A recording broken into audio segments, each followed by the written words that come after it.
god, hi. So, I reread Acottar and ACOMAF and like... So, since A Court of Wings and Ruin is coming out in May, which I am so excited for. I have been waiting like a year. Okay, maybe a bit less, but a year. So, in order to understand Acowar, I had to reread Acottar and ACOMAF. So I did that in a total of 2 days, and I just thought, there are probably other people who forgot what happened in ACOMAF, so why don't I just do a recap? So now, you don't have to read Acottar again, you don't have to read ACOMAF again, you can just watch this video because I'm going to be talking about ACOMAF. And just a little disclaimer, I am not going through every single thing that happened in ACOMAF because there's just not enough time. So I'm just saying the most important stuff that happened. Okay, so A Court of Mist and Fury picks up 3 months after A Court of Thorns and Roses ends. So just a brief ending of A Court of Thorns and Roses. Farrah dies, and the 7 High Lords, I think it was 7, yeah, resurrected her using their powers. So now she's a Fae, and now she has all their 7 powers. So in the beginning of A Court of Mist and Fury, Farrah is at the Spring Court with Tamlin and Lucian. She also made a new friend named Ianthe. Ianthe is a high priestess, and Tamlin and Farrah are going to get married, and Ianthe is helping them plan the wedding. Now, Tamlin is horrible. He doesn't let her go anywhere because of her own safety. Farrah wakes up and vomits every night. She has nightmares every night, and Tamlin just pretends to not notice, which is horrible. I hate Tamlin. He makes me so angry. So on their wedding day, Farrah is walking down the aisle, and she suddenly stops, and she's kind of hesitating, and she's screaming in her mind like, someone help me, save me. I don't know the exact words, but she's just screaming for help because she doesn't want to do this. Rhysand hears her cries through the bargain bond that she has on her hand because she has a tattoo, because they made a bargain where she has to go stay with him 1 week every month. So Rhysand comes and interrupts the wedding, and he calls in the bargain of 1 week a month. It's the first bargain after the 3 months, after the Under the Mountain disaster. So she goes to the Night Court with Rhysand, and there she meets Rhysand's cousin Morrigan, or Mor. There, Rhysand also teaches her how to read, and Rhysand informs her that war is coming, and that the King of Hybern is planning to reclaim the mortal lands. And Rhysand told Farrah because he wants to know if Tamlin will join the Night Court when the time comes. So Farrah is back at the Spring Court after a week.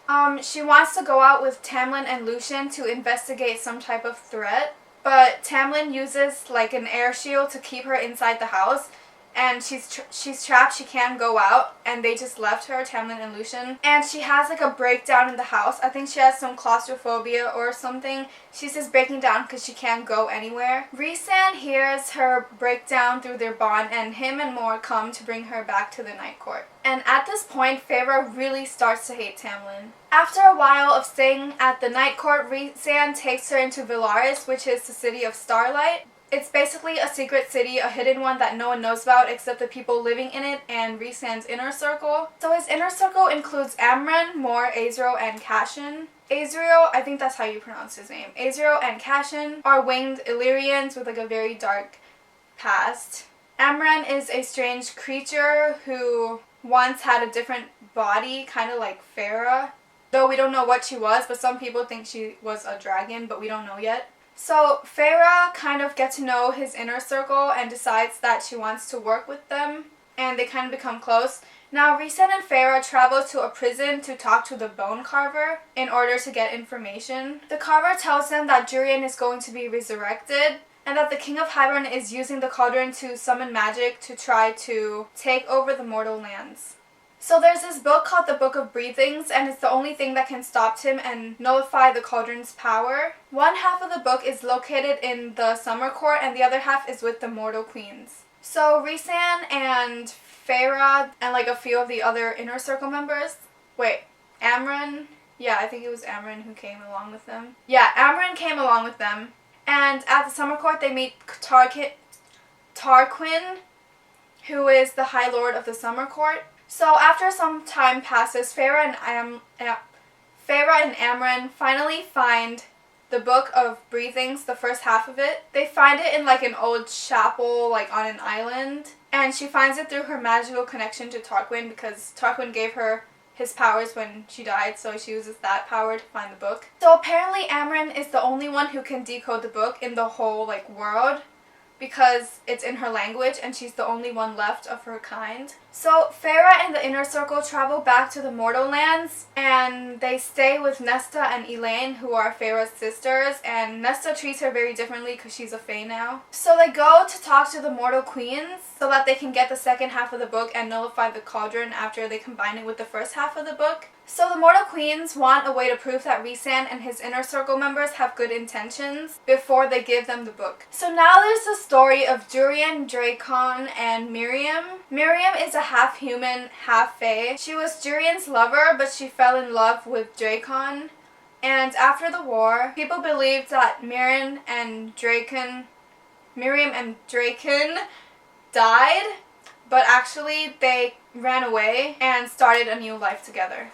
Okay, so the Inner Circle travel back to the Illyrian war camp where Azrael and Cashin used to train. Farrah learns that Tamlin's family killed Rhysand's mother and sister, and she also learned that Rhysand's father killed Tamlin's whole family. So Rhysand and Farrah were flying in the air when 7 poison arrows hit Rhysand's wings, and Rhysand gets captured. Farrah finds Rhysand and kills all of his captors, and they're from Hybern. So Rhysand is all poisoned, so Farrah captures the Suriel, I think that's how you pronounce it. It's a creature, and she tries to find out a cure that can help Rhysand. So the Suriel tells her that Rhysand must drink her blood, but before the Suriel leaves, he also tells her that Rhysand is her mate and that Rhysand has known for some time. So after saving Rhysand, Farrah asks Mor to bring her to some place quiet where she can be alone, because she was kind of mad at Rhysand for not telling her that they were mates. Mor brings her to this cottage. A few days later, Rhysand shows up and tells her this whole story of Under the Mountain.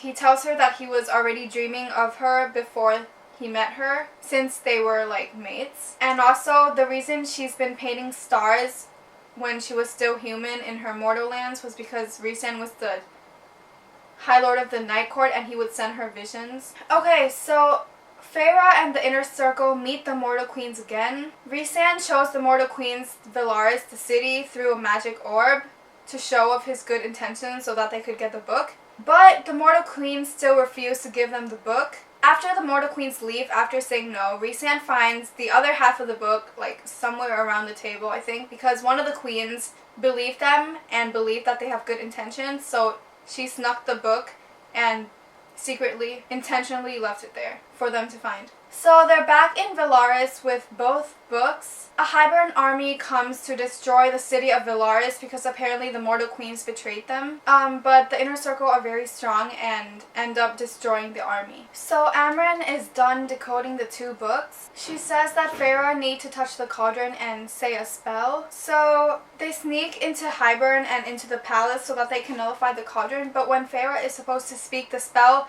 she doesn't speak it, and the entire group becomes captured by Durian and the king. And suddenly, Tamlin and Lucian come into the room. So apparently they made a bargain with the king that if the king captures Farrah for them, they will let the king enter their lands and break the wall, and they'll help destroy the wall between the Mortal Lands and Prythian. So the Mortal Queens are also in the room because they want to use the cauldron to become immortal, because apparently the cauldron can turn humans into fays. But they want to know if it's safe before doing it. And suddenly Nesta and Elaine are brought into the room. Apparently Ianthe, who pretended to be Farrah's friend, gave away Nesta and Elaine's location, and she wants to get rid of all the High Lords so that the High Priestesses can rule. So the king uses Nesta and Elaine to find out whether it's safe for humans to turn into fae through the cauldron, so that the Mortal Queens can do it. So Elaine and Nesta are brought into the cauldron, and when they come out, they have turned into fae, and that's when Lucian realizes that Elaine is his mate. So apparently Farrah is supposed to go back with Tamlin and Lucian to the Spring Court, and the Inner Circle, besides Amren, who's in Velaris to protect it, are all supposed to be killed.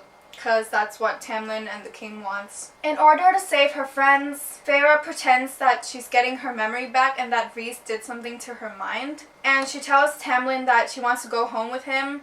He doesn't know that she's faking it. She just keeps repeating no more killing, no more killing, so that Cashin, Azriel, Rhysand, and more will be saved and can go back safely. So the king ends up ending Farrah's bargain with Rhysand that she has to go to her 1 week in every month. And the king destroys their bond, but he destroyed their bargain bond. Their mating bond still remains because he doesn't know about it. And he didn't use enough magic to break the mating bond. So the inner circle grabbed Nesta and Elaine and the Book of Breathings, and then they winnow back into Velaris where they are safe, because when Farrah pretends to get her memory back, the inner circle's magic came back because she broke some ward thing. So now they can winnow back into Velaris. So now Elaine and Nesta are safe. So now Farrah is at the spring court with Tamlin. Tamlin and Lucien don't know that the night before, Farrah was made into High Lady of the Night Court because her and Rhysand went to a priestess and did this thing. So now she's trying to destroy the King of Ybern from the inside as she pretends to be on their side. Lucien seems to know what's going on, but he can't say anything because Elaine is his mate. And if he said something, he would never get Elaine. But if he went along with Farrah's plan, then he would get to see Elaine again. And also, last thing, Nesta and Cashin are apparently a thing. We don't know if they are mates yet, but they're a thing. And Mor and Azriel, and Mor and Cashin, but Mor and Azriel are also a thing. And yeah, that is basically A Court of Mist and Fury. Wasn't that a great book? Now I just cannot wait for A Court of Wings and Ruin. It's going to blow my mind. I'm going to cry so much. I just can't, I just can't wait, you know?